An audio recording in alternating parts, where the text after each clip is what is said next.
Bonjour et bienvenue sur la chaîne Le Culte du Dé, avec aujourd'hui une vidéo sur Imperial Assault, maintenant qu'il est sorti Assaut sur l'Empire en français. Une vidéo sur un petit pack, je crois que c'est la troisième vague, ou la deuxième vague. C'est la pack des Higher Guns, donc des mercenaires, qui sont un petit peu de la piétaille. Alors, ils sont pas en jetons, en carton, comme précédemment, hein, même pas dans la boîte euh, Twin Shadows. C'est un petit pack additionnel, on va dire, c'est pour ça que j'appelle ça la troisième vague. Il y a aussi des soldats de la race de Chewbacca, et il y a aussi des nouveaux soldats impériaux, des nouveaux Stormtroopers, qui ont de nouveau que le fait d'être gaucher au lieu d'être droitier, avec quelques petites cartes en plus. Donc moi, dans tout ça, j'ai juste acheté ce pack-là qui vient avec deux figurines. Voilà, vous reconnaissez donc Grido, le mercenaire rhodien qu'on voit dans le premier film, et qui se fait abattre assez bêtement dans la cantina par Han Solo. Alors là, on voit pas parce que mon éclairage est vraiment pas terrible, mais sa chemise, sa tunique est orange. Je voulais essayer le orange, ça n'a pas été une grande réussite. Donc après j'en ai fait un deuxième avec un harnais plus foncé pour faire ressortir un peu plus les couleurs. Mais je trouve que celui-là est quand même pas mal. Donc je vais les laisser comme ça, chacun sa couleur. Voilà, la figurine moi me plaisait beaucoup. J'ai pas été très inspiré ni très patient pour la peindre, donc le résultat est pas top. Mais vous voyez que comme d'habitude dans cette gamme, les figurines sont quand même vraiment bien pour des figurines en plastique, comme ça, aussi simple entre guillemets. Juste un petit truc, voilà, vous voyez là peut-être la ligne de flash, là la petite ligne que vous voyez de démarcation, c'est la ligne du moule, elle passe en plein sur la tête, donc sur les petites antennes, sur l'oreille, c'est pas très chanceux, surtout comme vous pouvez le voir sur la veste, il y a beaucoup de plis, donc pour enlever cette ligne, c'est pas facile. Mais bon, une fois peint, ça se voit plus, hein. Et puis c'est du jeu de plateau, on va pas non plus pousser la perfection trop loin. En tout cas, moi je suis content de mon résultat, voilà. Donc mes deux petites figurines, alors je vais vous montrer maintenant les cartes qui arrivent avec. Alors, on a deux versions donc, de ce mercenaire. Ils viennent toujours par deux, donc il y en a une à 4 points, donc deux de chaque. Voilà, vous allez voir ces caractéristiques qui sont vraiment pas terribles. La seule chose, il a cette habilité, c'est-à-dire que avant de mourir, en fait, il peut tirer une dernière fois. Il fait une attaque. Et par contre, il a celle-ci, Disposable. Bon, je sais plus ce que ça veut dire, c'est remplaçable, je crois. Donc ça veut dire qu'il n'a pas l'esquive totale. Quand il tire l'esquive totale sur son dé de défense, eh bien on ne la compte pas. Donc en fait il se prend toujours des dégâts s'il est touché. Donc on voit 3 points de vie, 5 de vitesse, le dé de défense blanc léger, et l'attaque vert ou jaune. La version élite un peu plus chère. Et là on va changer un petit peu au niveau des effets surge. On voit il a deux effets blessures, donc il peut faire un peu plus de blessures quand même, il est un peu plus efficace, et il a juste un point de vie en plus. Voilà.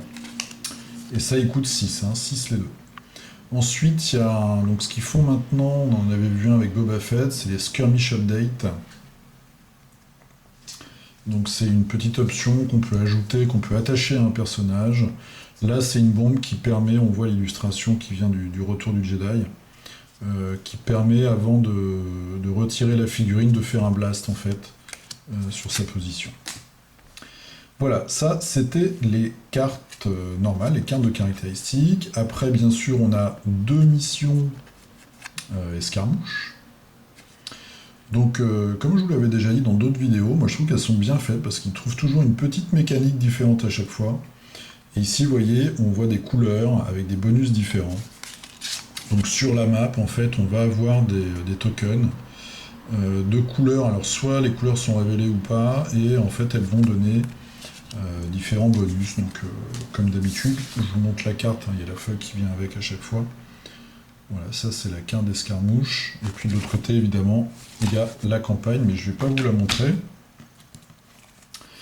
Pour finir avec l'escarmouche, on a 4 cartes, 4 petites commandes cartes. Donc celle-là, on l'a déjà, Slippery Target. Donc c'est pour les contrebandiers. Donc bien sûr, là, on a des contrebandiers. Hein, ils sont contrebandiers. Ils sont pas chasseurs d'ailleurs, alors qu'ils auraient pu être chasseurs de primes. Ils sont juste contrebandiers, je vérifie. Donc cette carte-là, pour les contrebandiers ou les espions, on peut l'utiliser quand une figurine hostile arrive dans un espace adjacent. On gagne sa speed en mouvement, donc on peut s'échapper en fait, ça coûte 2. Ensuite, on a celle-ci qui est pas mal, je trouve. Aucune importance, d'aucune importance. Donc quand on perd en fait une... Donc ça coûte 0, en plus on va en avoir qu'une. Quand on perd une escouade, un groupe non unique, donc pas de personnage, notre adversaire remporte 2 points de victoire en moins. Donc par exemple, si notre adversaire réussit à dégommer cette escouade de 2 là, et ben au lieu de gagner 4, il gagne 2. Voilà, c'est une petite carte qui coûte 0, qui est accessible à tout le monde, à toutes les factions. Moi, je trouve ça pas mal. Des fois, voilà, je trouve ça bien. On ne sait pas trop quoi prendre des fois à 0, il lui reste une carte à choisir. Celle-ci, donc du ravitaillement de contrebande, coûte 1, on peut en avoir qu'une. À utiliser au début d'une activation, on regagne 2 points de blessure, donc on régénère 2 points de blessure. On a un effet adrénaline supplémentaire sur ses attaques jusqu'à la fin du round, et on a aussi une esquive d'effet adrénaline justement. Si on tire sa défense jusqu'à la fin du round, voilà, ça coûte 1. Pour finir, donc vous voyez comme d'habitude, hein, sur les petits packs, c'est des vidéos très rapides. On a un pack agenda, donc pour le joueur impérial en mode campagne, qui s'appelle Nefarious Dealings, donc avec 3 cartes, que je trouve pas terribles. Première, elle coûte 2 d'influence, et elle permet d'avoir la même caractéristique justement que nos figurines d'aujourd'hui là. Pour des figurines non uniques, pour une figurine, quand elle arrive, quand elle est tuée, en fait, elle peut faire, juste avant de mourir, une attaque. Bon, ça coûte 2 en plus, je trouve ça un peu cher, pour ce que c'est. Celle-ci, on gagne la carte secrète, et quand le joueur rebelle ouvre une caisse, vous savez qu'on a des caisses dans les parties de mode campagne, eh bien, il perd le contenu. Voilà, et on défausse la carte, ça coûte 2 aussi, je trouve ça un peu cher. Et enfin, on a une side mission qui coûte 3, qu'on va imposer aux rebelles.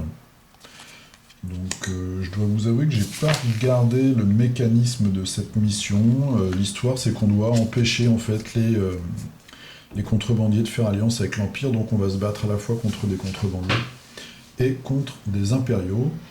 Et si jamais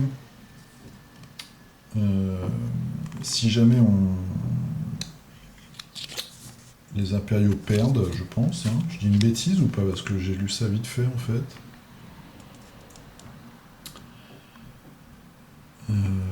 Je sais pas, je pense que les deux peuvent l'avoir, non? Ouais, peut-être.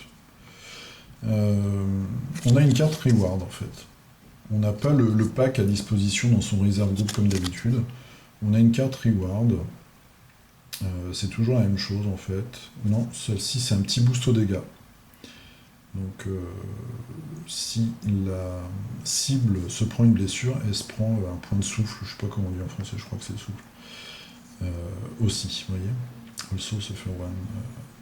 Donc un strain.